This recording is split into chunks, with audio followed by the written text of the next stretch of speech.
this bike, you might be able to hear, when I get to a certain RPM range, a buzzing noise, and that's just purely the left-hand cowling isn't quite perfectly fitted. That's due to some damage the bike had before Christmas.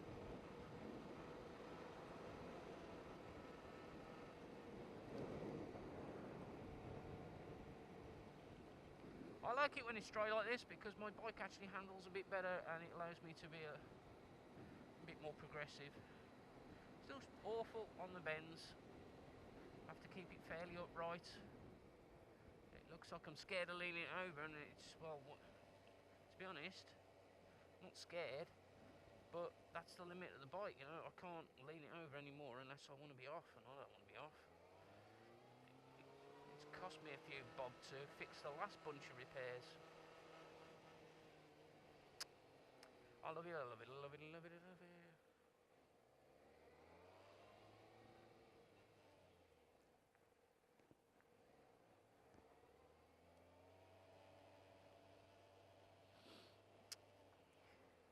You like that manoeuvre, it was really mental. Why did I decide to do that? Well, there was one car hanging out at the junction that was blocked it, and then there was another car coming down, wanted to carry straight on, and that blocked that junction completely, and I thought, right, well, I could make advantage of that. Create a no slant to the junction, and end up where I am.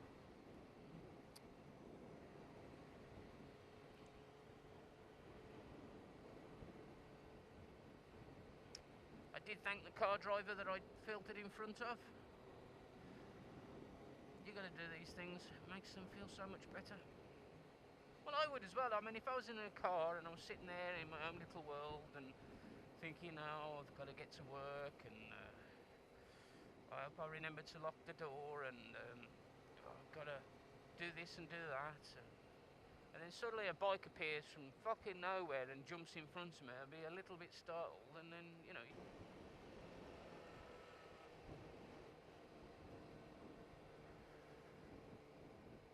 The sky's interesting. It's almost like a white sun up there. I've not really seen that much. I don't know if the camera will even pick that up.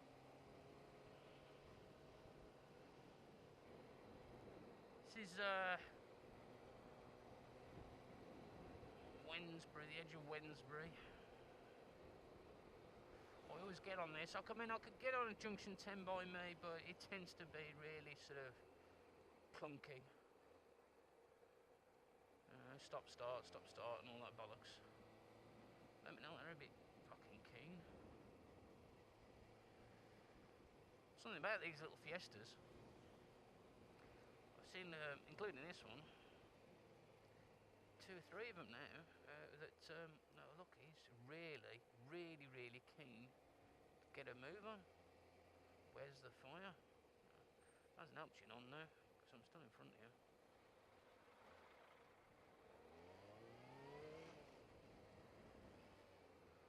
Take it nice and easy here, because I can see all the traffic in front's moving. Come on, come on, come on, come on. Decided to be patient on this. The least thing you can do is start moving the traffic. It just seems to be there, with a lot of drivers, there's a pause between what one sees and what one does. The traffic moves forward a good 3 car lengths and they think, I know what I can do now. I will put the vehicle into gear and release the handbrake. Slowly apply the accelerator. Really don't want to be in this outer lane, but the same fucking token. Bit sneaky nasty, what I just did.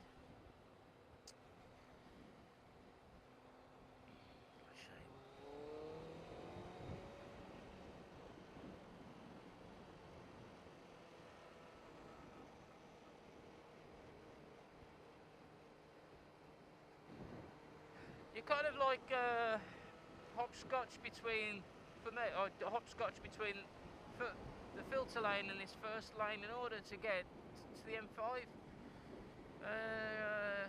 Because I'll get down here so far. Actually, it should be fine today because the traffic on the leading onto the M6 it's not bumper to bumper. It's pretty good.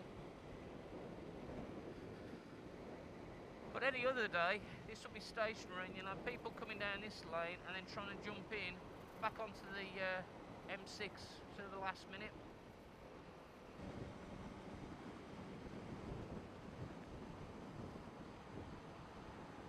She's a bit more stable now. I've done the front forks.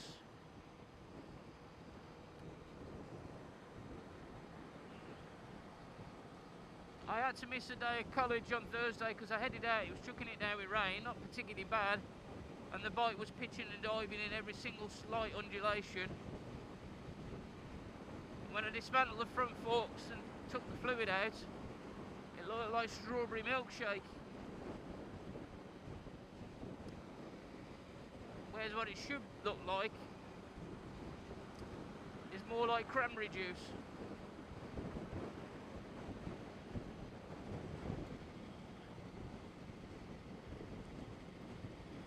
So I've pretty much set the forks back to factory standard, although I've adjusted the dampening down a little bit as well.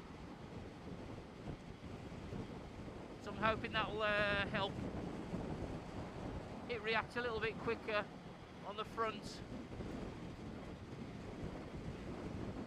because the back's not particularly brilliant. I need to save up my pennies and replace the rear shock absorber. Talking about 200 quid, and this shock absorber will be a trade price, special trade price to me.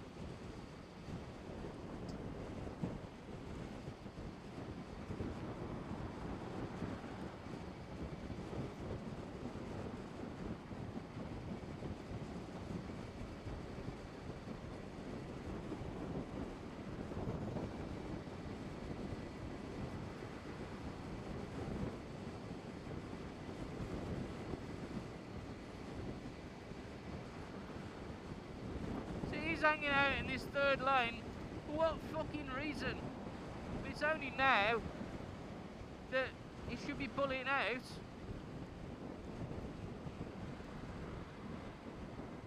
Looking to overtake this lot.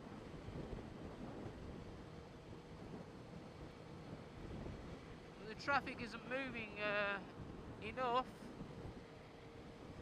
in the third lane to make any real progress past the flow of traffic in the second lane. The point whereby I might actually just stay in the second lane.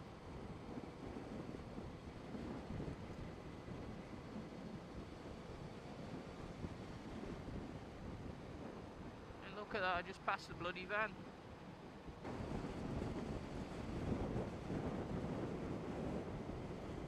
That vehicle isn't doing 52 miles an hour.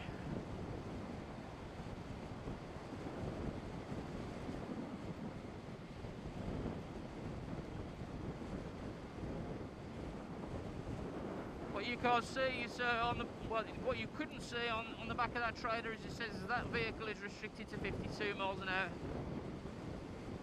We go more like 60, yeah, 60 miles an hour. I'm now doing 71.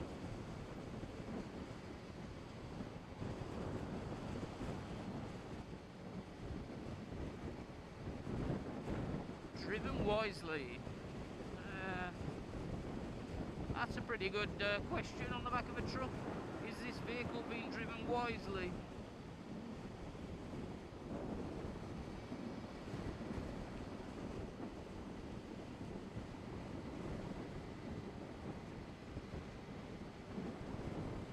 Bit of a deep question.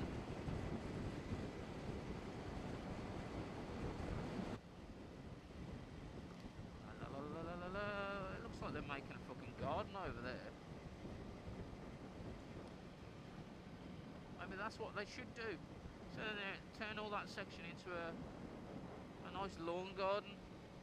The M5 garden.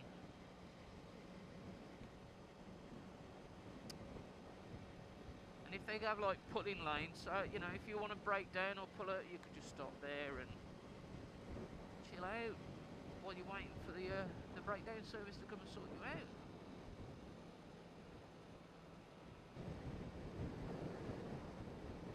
He likes using his brake lights, that van in front. Dab, dab, dab. Lots of comfort braking going on.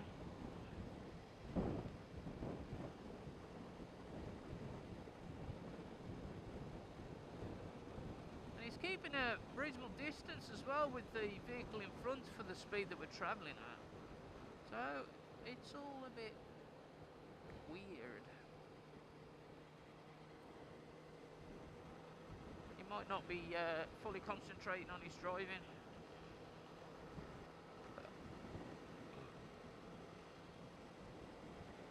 Could be busy playing Grand Theft Auto on his mobile phone, doing one of the missions. The last thing you want to do is stop playing Grand Theft Auto in the midst of a mission, especially when you think you're going to get the highest score. I'm not saying that people play Grand Theft Auto while driving on the motorway, or that Grand Theft Auto is responsible for bad driving on the motorway. It's just the only game that I can think of off the top of my head. Oh, I'm getting close to my junction that I want to get off at.